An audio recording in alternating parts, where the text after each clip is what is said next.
Singapore, a rich, beautiful garden city, the gem of Asia. Let's look under the hood of Lee Kuan Yew's success story.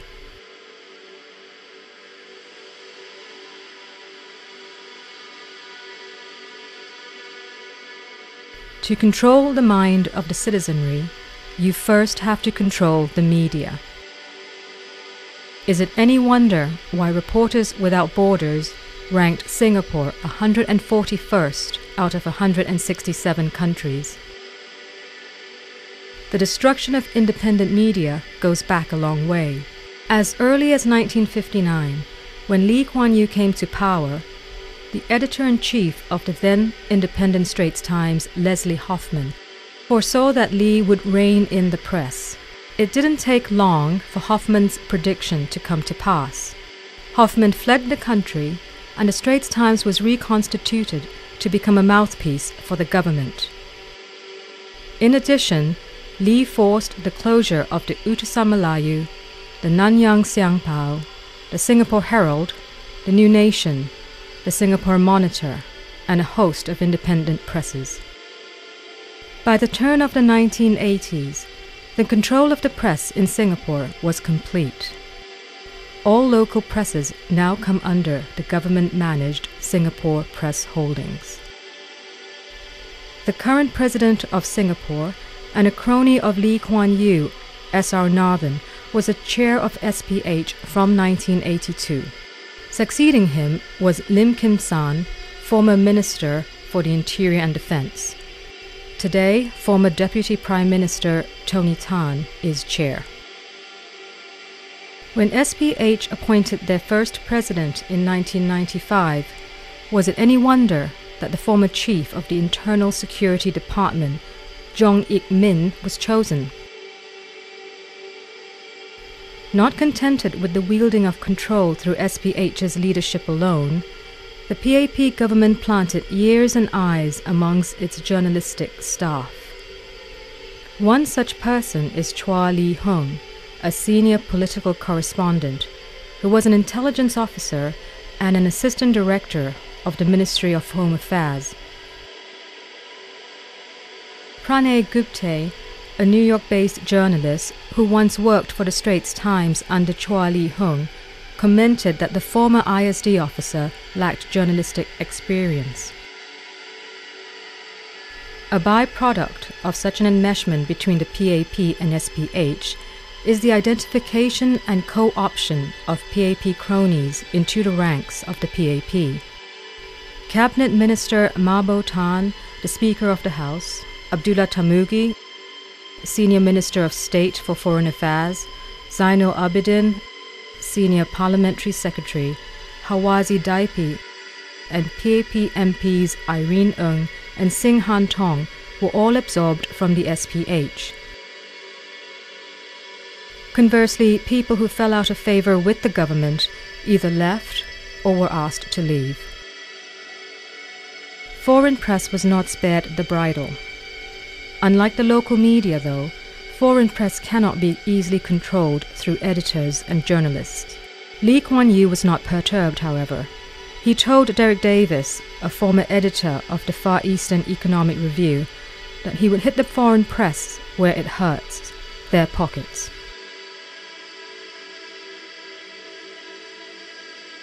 Hence the beginning of a long series of libel suits in which the Asian Wall Street Journal, Bloomberg, the International Herald Tribune, Business Week, The Economist, and the Far East Economic Review paid hefty settlements and had their distributions curtailed.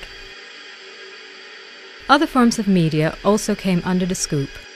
Radio and television stations, films and internet broadcast on political, religious, and social issues came under the scrutiny of the government through licensing and other censorship. Even the lyrics of choirs are to be vetted by the authorities. Films banned, and flyers disallowed.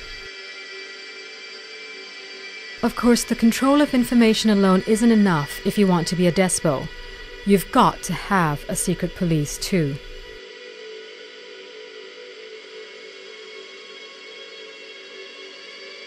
The Internal Security Act was introduced by the British in 1948 as part of the emergency regulations arising from a response to communist uprising. The ISA allows the authorities to arrest anyone deemed a threat to national security without evidence or warrant. ISA detainees can be held indefinitely without trial. After the emergency was declared over in 1960, Lee continued to use this brutal law, but for a different purpose.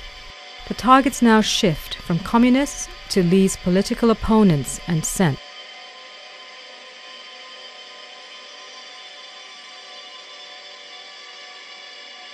In Lee's first big campaign, codenamed Operation Cold Store, he cowardly rounded up about 130 of his most feared political adversaries.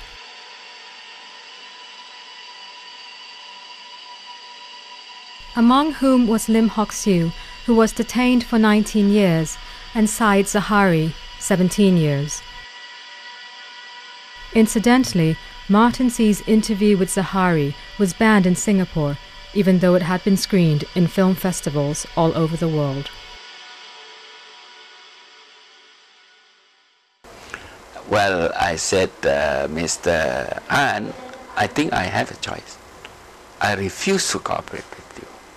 Come what may. I said something like that, you know. All right, you want to be tough, huh? I said, you know that your life can be in danger also if you're taking a very tough line. You know that you can even get killed, he said.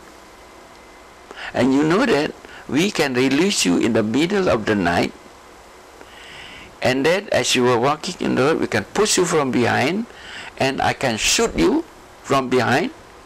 Finish. You're finished, side. This is where Lee Kuan Yew has always been collaborating with the British to make sure that his political power can be retained. Without the British support, Lee Kuan Yew has no chance of doing that. But Lee Kuan Yew, being Lee Kuan Yew, he always wants to show that he is the great leader. He wants to show his toughness. But now we all know, after reading the declassified document from the Record Office in London, open to the public, I've read bundles of them in the recent years, we know that Lee Kuan Yew, even the British said Lee Kuan Yew is actually a coward. And I have been saying that Lee Kuan Yew is a coward, a political coward. So you see, was under this. The ISA was also used on Chia Tai Po, who was imprisoned for 32 years, 5 years more than Nelson Mandela. I had never been a member of any communist party, and I had never advocated violence, let alone been charged in court for any offense of violence.